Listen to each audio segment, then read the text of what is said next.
ಸರ್ಕಾರ ಆದೇಶ ಹೊರಡಿಸಿದೆ. ನೀವು ಇವತ್ತು ಯಾವುದೇ ಶಿವಮೊಗ್ಗ ಒಬ್ಬ ರೈತ 1 ಎಕರೆ ಶಿವಮೊಗ್ಗ ಜಿಲ್ಲೆಯಲ್ಲಿ 3 ತಿಂಗಳಿಗೆ ಒಂದೇ ಚೀಲ ಯೂರಿಯಾ, ಅದಕ್ಕೂ ಜಾಸ್ತಿ ಎಲ್ಲೂ ತಗೊಳ್ಳಿಕ್ಕೆ ಅವಕಾಶ ಇಲ್ಲ. 4 ತಿಂಗಳಿಗೆ 1 ಚೀಲ ಯೂರಿಯಾ, ಅದನ್ನ ಜಾಸ್ತಿ ತಗೊಳ್ಳಿಕ್ಕೆ ಅವನಿಗೆ ಯಾವುದೇ ರೀತಿಯ ಅವಕಾಶಗಳಿಲ್ಲ. ನಮ್ಮ ದೇಶ ಮುಂಚಿನಿಂದಲೂ ಕೃಷಿ ಪ್ರಧಾನ ದೇಶ.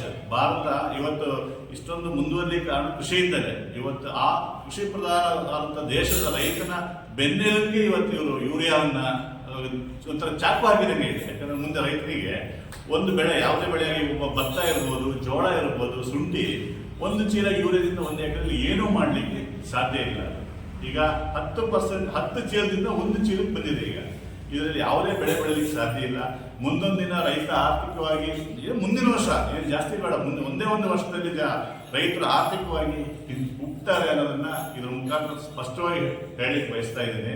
ಅದೇ ರೀತಿ 1 ಚೀಲ ಯೂರಿಯಾ ತಗೋಬೇಕಂದ್ರೆ FID, ಕೃಷಿ ಇಲಾಖೆಯಲ್ಲಿ ಆಗಲಿ ಅಥವಾ ಏನಾದರೂ FID ಅನ್ನು ನಾವು ಮಾಡ್ಕೋಬೇಕಾಗತ್ತೆ. ರೈತ ಒಂದು FID ಮಾಡಬೇಕಂದ್ರೆ ಮುಖ್ಯವಾಗಿ ಆಧಾರ್ ಕಾರ್ಡ್ ಬೇಕು, ಪಾಣಿ ಬೇಕು, ಆಮೇಲೆ ಬ್ಯಾಂಕ್ ಪಾಸ್ಬುಕ್ ಮತ್ತೆ ಮೊಬೈಲ್ ಲಿಂಕ್ ಇರೋಂಥ ಅವರಿಗೆ ಒಂದು ಖಾತೆ ಸಂಖ್ಯೆ ಬೇಕು.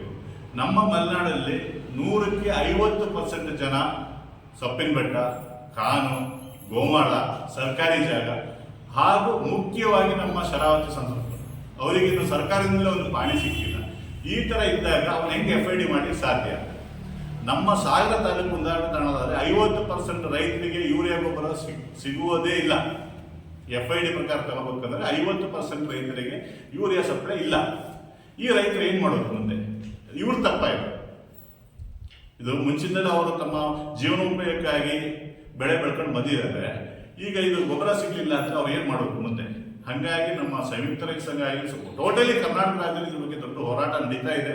ನಮ್ಮ ರೈತ ಸಂಘಗಳು ಇದನ್ನು ಯಾವುದೇ ಕಾರಣಕ್ಕೂ ಒಪ್ಪೋದಿಲ್ಲ. ಏನು ಹಿಂದೆ ಯಾವ ರೀತಿಯಲ್ಲಿ ಯೂರಿಯಾ ಸಪ್ಲೈ ಇತ್ತು ಅದೇ ಥರ ಮಾಡಬೇಕು ಅನ್ನೋದನ್ನ ನಮ್ಮ ಹೋರಾಟದ ಮುಖ್ಯ ಇದು. ಅದನ್ನು ನಾವು ಬೀದಿಗಿಳಿದು ಹೋರಾಟ ಮಾಡಲಿಕ್ಕಾದ್ರೂ ನಾವು ರೆಡಿ ಇದ್ರು. ಇದ್ರ ಮುಖಾಂತರ ನಾವು ಮೇಯ್ನ್ ಆಗಿ ನಮ್ಮ ಉಸ್ತುವಾರಿ ಸಚಿವರಿಗೆ ಒಂದು ಮನವಿಯನ್ನು ನಿಮ್ಮ ಮುಖಾಂತರ ಹೇಳ್ತಾ ಇದ್ರು. ಒಂದು 15 ದಿನದಲ್ಲಿ ಈ ಸಮಸ್ಯೆಯನ್ನ, ಈ ಟೆಕ್ನಿಕಲ್ ಇಶ್ಯೂ ಇದು, FID ಅನ್ನೋ ಟೆಕ್ನಿಕಲ್ ಇಶ್ಯೂ ಇದು, ಇದನ್ನು ನೀವು ಬಗೆಹರಿಸಿ ಇದಕ್ಕೆ ಸೂಕ್ತ ಪರಿಹಾರ ಕಂಡುಹಿಡಿಬೇಕಂತೇಳಿ ನಾನು ನಿಮ್ಮ ಮೂಲಕ ತಿಳಿಸ್ತಾ ಇದ್ದೀನಿ. ಮುಂದಿನ ನಮ್ಮ ಅಧ್ಯಕ್ಷ, ಈ ದೇಶದಾಗೆ ಎಲ್ಲರಿಗೂ ಉದ್ಯೋಗ ಕೊಡೋಕ್ಕೆ ಸರ್ಕಾರಗಳು ಆಗ್ತಾ ಇದೆ. ಆವಾಗ ಈ ದೇಶದ ನಾಗರಿಕರು ತಮ್ಮ ಬದುಕನ್ನು ಸಾಗಿಸೋಕ್ಕಾಗಿ ಸರ್ಕಾರಿ ಜಾಗ ಅಥವಾ ಅವರ ಹಕ್ದಾರಿ ಜಾಗದೊಳಗೆ ತಮ್ಮ ರೈತವಿ ಕಸುಬನ್ನು ನಡೆಸಿ ಬೆಳೆ ಬೆಳೆದು ಹಸಿರೀಕರಣ ಬಂದಾಗ್ಲಿಂದನೂ ರಾಸಾಯನಿಕ ಬಳಸಂತ ಒಂದು ಪದ್ಧತಿ ಬಂದಿದೆ. ಇವಾಗ ಕೇಂದ್ರ ಸರ್ಕಾರ ಈ ರೈತರಿಗೆ ಆಧಾರ್ ಕಾರ್ಡ್ ಥರ ಒಂದು FID ಮಾಡ್ಕೊಂಡು ಇಲ್ಲಿ ನಮ್ಮ ಮಲೆನಾಡು ಭಾಗದಾಗಂತೂ ಆಸ್ತಿ ನಿಖರವಾಗಿ ಹೊಂದಿರೋದು 72,000 ಜನ ಇದ್ದಾರೆ. ಅದ್ರಿಗೆ ಈಗ FID ಮಾಡಿದ್ರೆ ಒಂದು 65,000 ಜನ, ಇನ್ನೂ ಒಂದು 8-10,000 ಜನ FID ಮಾಡೋಕ್ಕೆ ತಿಳುವಳಿಕೆ ಇಲ್ಲ. ಇನ್ನೊಂದು 70-80,000 ಜನ ಪಾಣಿನಿಯಲ್ಲಿ FID ಮಾಡೋಕ್ಕೆ ಬರೋದಲ್ಲವರಿಗೆ. ಇವರು 4 ತಿಂಗಳಿಗೆ 1 ಚೀಲ ಯೂರಿಯಾ ಗೊಬ್ಬರ, ಅದ್ರಾಗೂ 5 kg ಕಟ್ ಮಾಡ್ಯಾರ ನೋಡ್ರಿ. ಇವ್ರು ಏನು ಪಕಡ ಸರ್ಕಾರಗಳು ಇದಾವೆ ಅಂತ ನೋಡ್ರಿ. ಬಹುಶಃ ಪಕಡ ಮಾರಕ್ಕೆ ಯೋಗ್ಯ ಸರ್ಕಾರಗಳು ಅಂತ ಕಾಣಿಸ್ತೈತಿ. 45 kg ಯೂರಿಯಾನ 4 ತಿಂಗಳಿಗೆ 1 ಬೆಳೆಗೆ 1 ಎಕರೆಗೆ ಕೊಟ್ಬಿಟ್ರೆ, ಇನ್ನು FID ಇಲ್ದವ ಅಥವಾ ತಂದೆ ಹೆಸರಿಗೆ ಆಸ್ತಿ ಇದ್ದು ಮಕ್ಕಳೆಲ್ಲ ಜಮೀನು ಮಾಡ್ತಾರೆ, ಅವ್ರಿಗೆ ಅಪ್ಪ ನಿರಾಕರಿಸ್ತಾನೆ, FID ಅವನು ಕೊಡೋದಲ್ಲ. ಆವಾಗ ಬೆಳೆ ಬೆಳೆಯೋದಂಗೆ, ಬೆಳೆ ನೆಷ್ಟು ಕುಂಠಿತಾಗತ್ತೆ. 2027 ನೀವು ಇದೇ ದಿನಕ್ಕೆ ಇಲ್ಲಿ ಭತ್ತದ ಬೆಳೆ ಆಗ್ಬೋದು, ಜೋಳ ಆಗ್ಬೋದು, ಡಬಲ್ ರೇಟು. ಮೋದಿ ಒಂದ್ಸುತ್ತ ಹೇಳಿದ್ರು ರೈತರ ಬೆಳೆನ ಡಬಲ್ ಮಾಡ್ತೀನಿ. ನಿಜವಾಗ್ಲೂ ಇವರು ಈ ಕಾನ್ಸೆಪ್ಟ್ ಇಟ್ಕೊಂಡು ಡಬಲ್ ಮಾಡ್ತಾರೆ ಅಂತ ಗೊತ್ತಿರಲ್ಲ. ರೈತರಿಗೆ ಕೊಡ್ಬೇಕಾದ ವಸ್ತು ಕೊಡ್ದೇನೆ, ಬೆಳೆ ಮಾಡ್ದೇನೆ ವಸ್ತು ಡಬಲ್ ಮಾಡೋ ಅಂತ ಒಂದು ಸಿದ್ಧಾಂತ. ಇವರು ಮುಂದಿನ ದಿನದಾಗ ಏನ್ ಮಾಡೋದು, ರೈತರನ್ನ ಹತಾಶಕ್ಕೆ ಕೊಟ್ಟು ಹೊರದೇಶದಿಂದ ಇವರು ಬೇಕಾದ ಬೆಳೆಗಳನ್ನೆಲ್ಲ ಹೊರದೇಶದಿಂದ ತರಿಸೋದು, ಅದಾನಿ ಅಂಬಾನಿ ಇಂಥ ಕಂಪ್ನಿಗಳಿಗೆ ಲಾಭ ಮಾಡೋಂಥ ಥಿಂಕಿಂಗ್ ಇಟ್ಕೊಂಡು ರೈತರನ್ನೆಲ್ಲ ಬಕ್ರ ಮಾಡೋಂಥ ಇಂಥ ನಮ್ಮ ದೇಶದ ಒಬ್ಬ ಪ್ರಧಾನಮಂತ್ರಿ ಈ ಸಿಸ್ಟಮ್ ಹಾಕಿಂದು ಮಾಡಿದ್ರೆ ಮುಂದೆ ರೈತರು ಬೆಳೆ ಬೆಳೆಯೋಕ್ಕಾಗೋದಿಲ್ಲ. ದಯಮಾಡಿ ಹಿಂದಿನ ಥರ, ಹಿಂದೆ ಯಾವ ಸರ್ಕಾರ ಇದ್ದಾಗಲೂ ರೈತರ ಗೊಬ್ಬರ ಖರೀದಿ ಮಾಡ್ಬೇಕಾದ್ರೆ ಮುಕ್ತ ಮಾರ್ಕೆಟ್ ಇತ್ತು.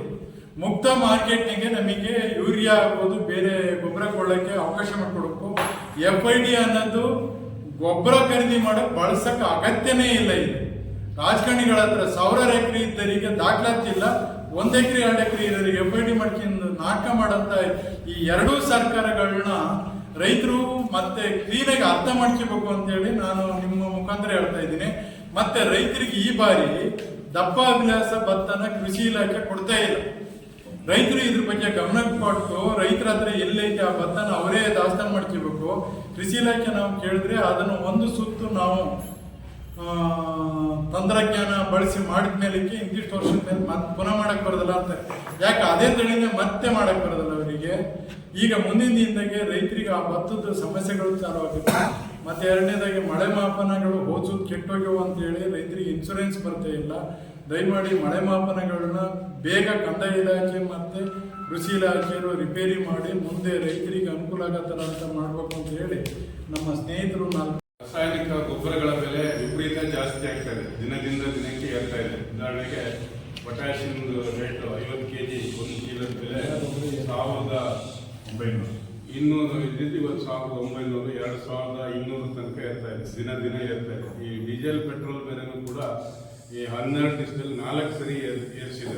ಇದನ್ನೆಲ್ಲ ಖಂಡಿಸಿ ನಮ್ಮ ಕರ್ನಾಟಕ ರಾಜ್ಯ ರೈತ ಸಂಘದಿಂದ ರಾಜ್ಯದಾದ್ಯಂತ ಪ್ರತಿಭಟನೆಗೆ ಕರೆಯನ್ನು ಕೊಟ್ಟಿದ್ದಾರೆ. ಅದಕ್ಕೆ ಪೂರಕವಾಗಿ ನಾವೆಲ್ಲ ಒಕ್ಕೂಟದಿಂದ ಎಲ್ಲ ರೈತರು ಸೇರಿ ರೈತರು ಕಾರ್ಮಿಕರು, ಹಿಂದುಳಿದವರು, ದಲಿತರು ಎಲ್ಲರೂ ಕೂಡಿ ನಾಳೆ ಎಸಿ ಆಫೀಸ್ ಮುಂಭಾಗ ಪ್ರತಿಭಟನೆಯನ್ನು ಹಮ್ಮಿಕೊಂಡಿದ್ದೇವೆ. ಇದಕ್ಕೆಲ್ಲರೂ ಸಹಕಾರ ಕೊಡಬೇಕು ಅಂತೇಳಿ ತಮ್ಮ ಮೂಲಕ ವಿನಂತಿ.